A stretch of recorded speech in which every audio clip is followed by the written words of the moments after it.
Motivate, engage, influence and control. Part 3. Let's take a look at touch devices. For most schools that means one of two things. Either touch screens, which schools have had for probably over 20 years now, and touch devices such as the iPad or Android tablet devices.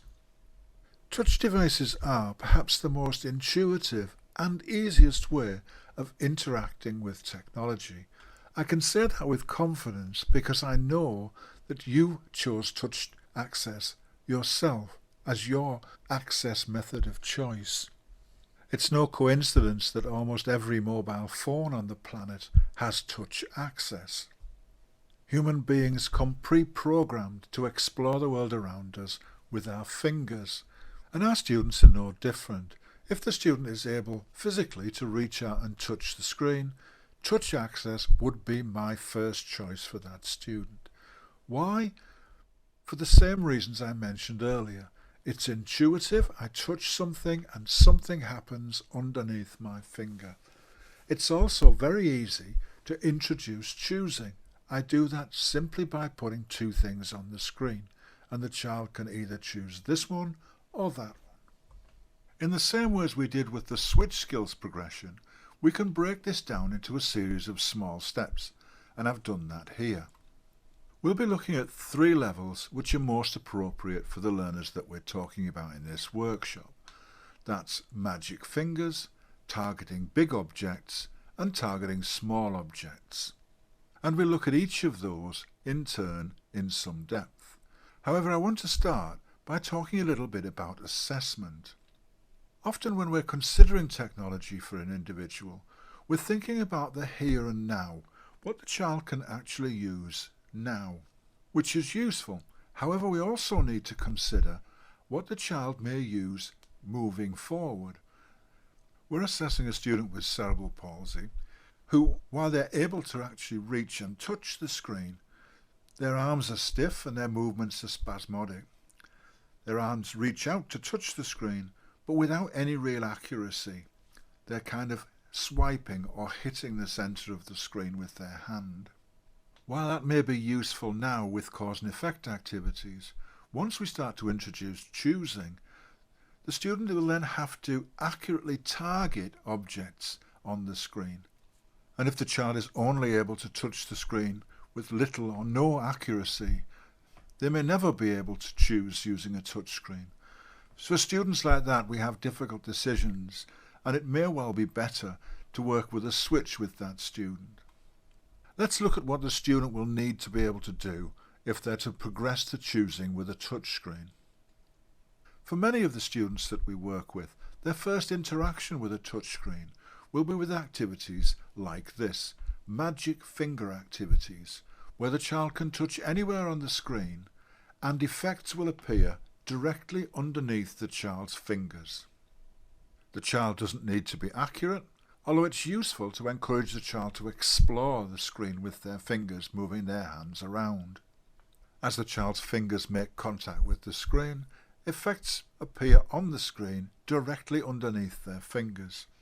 Children learn that they can create effects on the screen by touching it with their hands. And there are many examples of software which works at this touch anywhere magic fingers level. Target and touch software, which are designed for inclusive technology, has this facility. Big Bang works in that way. The screen's blank, the child touches the screen, and something happens when they touch it. Another useful program might be Cause and Effect Sensory Lightbox, which you can download from our website. Wherever the child touches the screen, patterns will appear under their fingers. And here's an example of that. The child puts their finger on the screen and colourful patterns are made. As the child moves their fingers around the screen, the patterns follow their finger.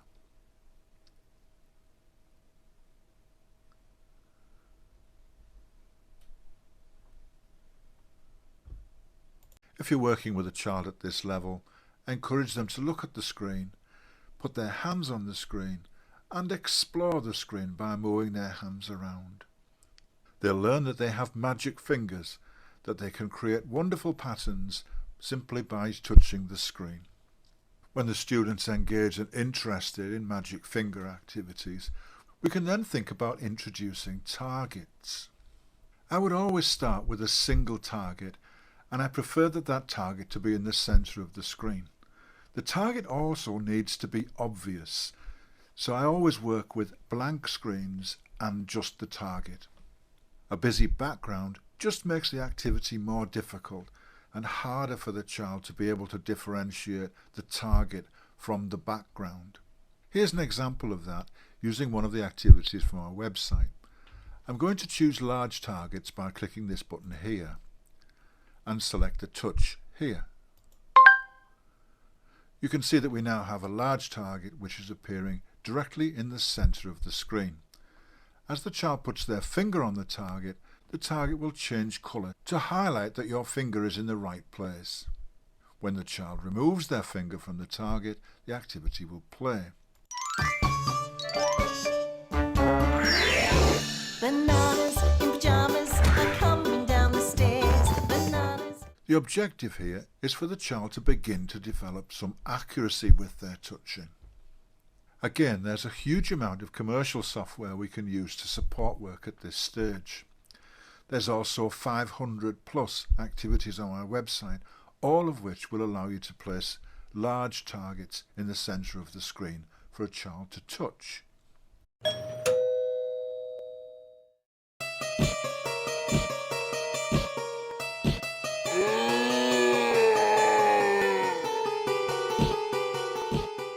In the same way as we did with our Switch users, we need to decide on our prompting strategy and stick to it. Encourage and prompt the child to touch the target on the screen, then encourage them to move their hands away from the screen so that they're able to look at and enjoy the reward that they've triggered. When your student is demonstrating their ability to be able to touch the target with a level of accuracy, it's time to move them on.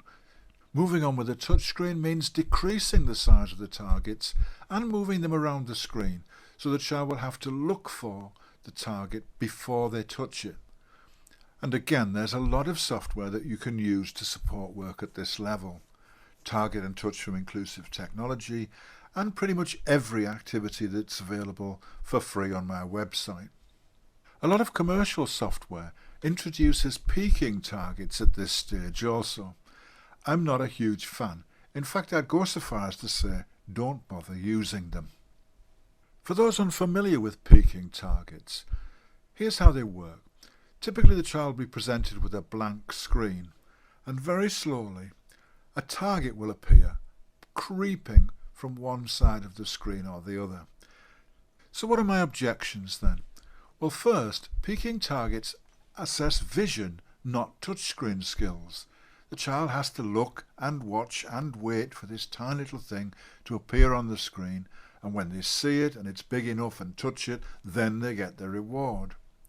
It's not about developing a touchscreen skill, it's about developing a vision skill. So activities like this don't really contribute to our ability to use touchscreens independently. If that wasn't enough, remember earlier when I mentioned that our use of technology has to have meaning. It has to model real-life experiences of using technology. Ask yourself a simple question.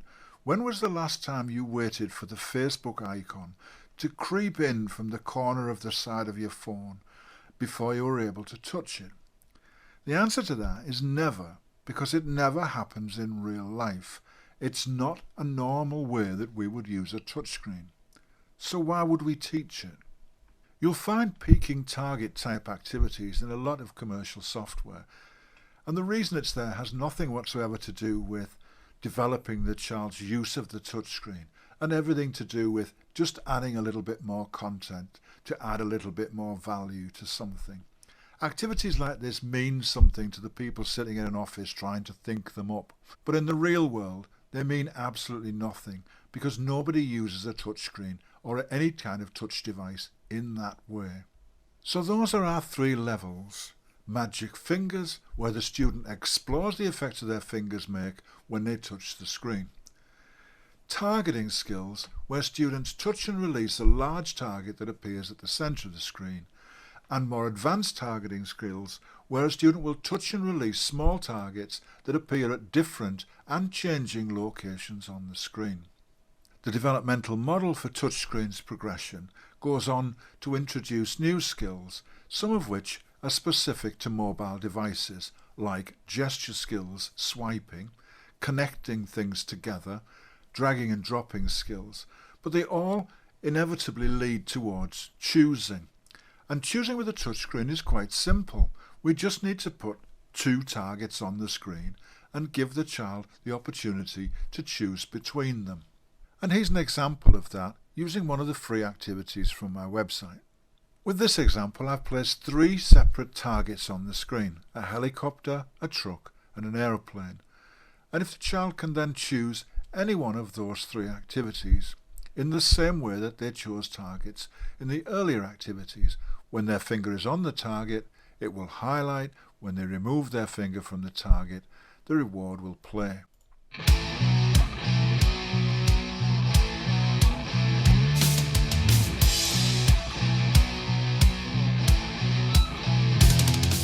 Before we move on from touchscreens, it's worth mentioning interactive whiteboards. Interactive whiteboards are a wonderful way to be able to display activities with huge targets that children can come up and possibly take turns to touch. They're a great way of engaging the whole class in touching and choosing activities. However, it's worth remembering that if you're using a huge touchscreen as a touch device, that the closer you get to it in order to be able to touch it, the less of it you can see. And especially young children, when they're very close to the screen, may not actually be able to see the targets that are in the quadrants. When I'm working with interactive whiteboards, I always like to make sure that the child has identified the target before they go up to touch it.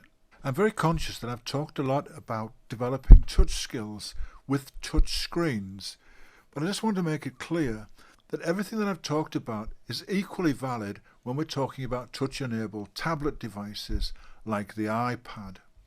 The challenge with touch-enabled tablet devices sadly will be trying to find enough activities at the level that you want to work with. I hope you've enjoyed the workshop so far and that you're going to be able to join me where we'll talk about eye gaze systems and how people are using them with children with profound and complex needs.